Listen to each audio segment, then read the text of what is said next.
Halo teman-teman kos-kosan, gimana kabar kalian? Baik-baik saja kan? Di video kali ini, Abdikos akan membahas episode ke-86 Attack on Titan. Episode ini menjadi episode klimaks dari pertempuran di Paradis yang mengadaptasi chapter ke-129 Attack on Titan. Dan ya, disinilah pertempuran puncak antara para pengkhianat aliansi badut melawan para pecinta tanah air Yegeris. Walaupun mereka para Yegeris hanyalah alat yang dimanfaatkan badut Eren supaya tujuan abu-abunya terlihat keren, tapi para Yegeris inilah orang-orang yang asli mencintai tanah air mereka. Tujuan mereka melawan para pengkhianat aliansi murni agar tanah air mereka tidak dihancurkan oleh dunia. Oke, berikut pembahasan beberapa hal menarik di Attack on Titan episode ke-86. Yuk langsung aja kita check it bro.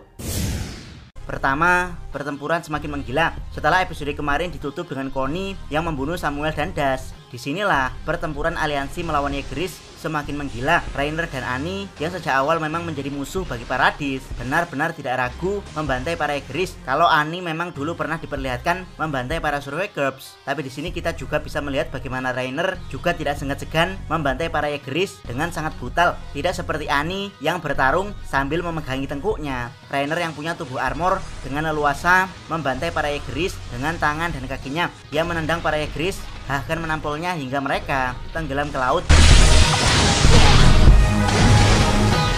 Namun meski banyak yang terbantai, para Yegeris sama sekali tidak gentar, di mana mereka terus berdatangan untuk menyerang armor dan female Titan.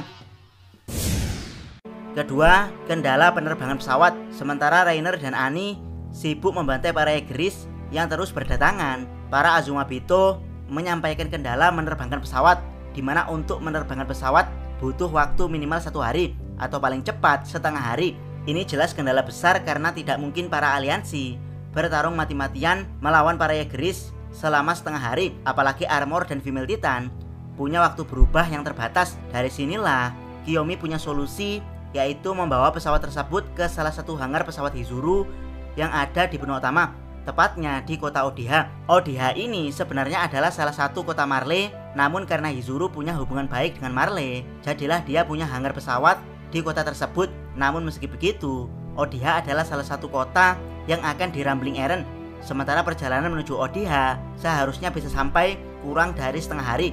Yap, jadi ini semacam pertaruhan karena aliansi harus berburu waktu sebelum rambling datang ke Odiha.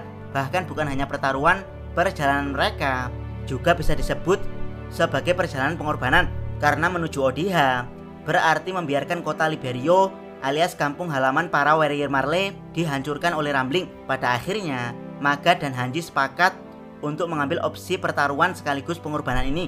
Mereka akan mati-matian melindungi para Azumabito agar bisa sampai di kapal laut yang akan membawa pesawat menuju ke Odiha.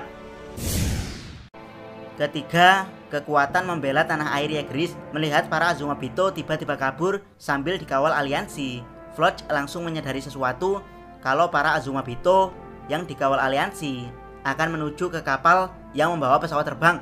Dari sinilah Floch langsung yakin kalau mereka akan membawa kabur pesawat menuju ke benua utama. Dengan semangat cinta tanah air, Floch membakar hati para Yegeris untuk menghentikan Azumabito dan aliansi serta menghancurkan kapal. Yap, hancurkan kapal atau Paradis akan jadi kolam darah dari balas dendam dunia.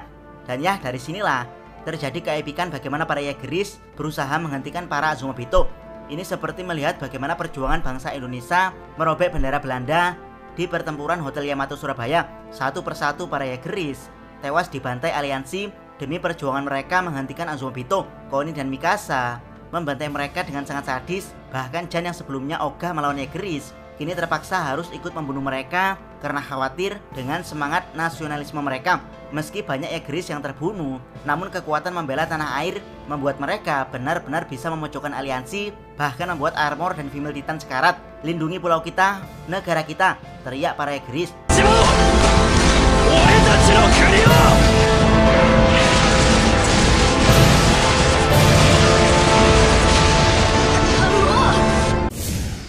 Keempat, Titan Falco yang membalikkan keadaan.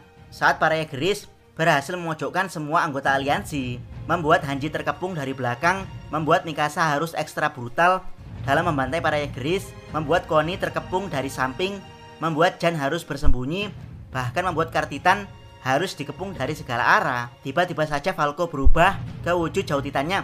Dan ya, Jauh Titan adalah salah satu jenis Titan hybrid yang bisa mewarisi sifat buas dan bentuk hewan sekaligus. Di sini Jauh Titan mewarisi wujud Aves alias burung. Untuk sementara ini, Jauh Titan Falco mewarisi wujud burung yang tidak bisa terbang. Meski tidak bisa terbang, namun Jauh Titan Falco sukses memporak-porandakan nasionalisme para Yegeris. Titan Falco membuat para Yegeris kocar-kacir yang akhirnya membuat para aliansi kembali leluasa untuk membantai mereka. Hingga satu orang yang tersisa, yaitu sang komandan King Floch. Dia melihat bagaimana Titan Falco menghancurkan nasionalisme para Yegeris. Floch pun fokus ke satu tujuan yang tidak bisa diwujudkan rekan-rekannya yang tewas, yaitu menghancurkan kapal yang membawa pesawat Azuma Bito. Dia dengan cepat maju sendirian, saking cepatnya Floch sampai-sampai Jauh Titan Falco tidak bisa menghentikannya. Berikutnya Hanji yang berusaha mengejar dan membacok Floch juga gagal, bahkan dipentalkan balik oleh Floch. Kar Titan yang terkenal sangat cepat juga berhasil dilewati Floch, bahkan dibalas dengan tombak petirnya. Pada akhirnya Floch sudah berada di jarak serang kapal. Dia pun sudah siap melancarkan tombak petir, bahkan meyakini kalau dialah yang pada akhirnya akan menyelamatkan Eldia. Namun bocah agung Gabi Brown menggagalkan usaha keras Floch dengan skill snipernya yang sudah level dewa. Tombak petir Floch yang sudah terlanjur dilancarkan meleset, sementara Floch jatuh tenggelam ke laut. Setelah King Floch dikalahkan, Yegeris benar-benar kocar-kacir. Mikasa menunjukkan skill pembantaian level dewanya pada para Yegeris. Bahkan ada Yegeris yang dipotong kepalanya, kemudian diikatkan ke teman yang masih hidup, lalu ditusuk keduanya, dan terakhir diledakkan dengan tombak petir yang mereka bawa. Darah dua Yegeris tersebut langsung menghujani Mikasa. Yap, salah satu waifu paling badass di sejarah anime. Kelima, pengorbanan dua komandan. Kapal pun pada akhirnya berhasil digerakkan menuju ke ODH. Di dalam kapal, Annie langsung kehilangan semangat bertarung setelah tahu kalau tujuan mereka adalah ODH, bukan Liberio. Dengan begini, Annie merasa tidak ada gunanya dia berjuang karena tujuan utamanya adalah menyelamatkan ayahnya. Sementara itu, para Marleyan kebingungan karena Magat tidak ada di kapal laut. Ternyata Magat tinggal untuk meledakkan kapal perang yang dicuri Paradis dari Marley. Kapal perang ini bisa melaju sangat cepat sehingga dijamin akan bisa menyusul aliansi jika sampai kapal perang ini dikuasai Yegeris. Aksi Magat bukan tanpa halangan karena para Yegeris yang sebelumnya kocar-kacir pada akhirnya kembali untuk merebut kapal perang tersebut. Namun Shadis datang membantu Magat menghentikan para Yegeris. Pada akhirnya dua komandan dari aliansi Eldia Marley ini mengorbankan diri mereka untuk meledakkan kapal perang. Sesaat setelah keduanya saling berkenalan satu sama lain. Episode terakhir Attack on Titan Final Season part kedua alias episode ke-12 akan diundur 1 minggu alias minggu depan. Tidak akan ada episode ke-12 Attack on Titan. Jadi kita harus sabar menunggu episode terakhir yang kalau sesuai dugaan akan mengadaptasi chapter ke-130 di mana Rambling Eren akan berhadapan dengan sebagian pasukan aliansi dunia yang berkumpul di Teluk Marley. Jangan lupa subscribe channel Otakos dan jangan lupa share video ini sampai ke salam Mi.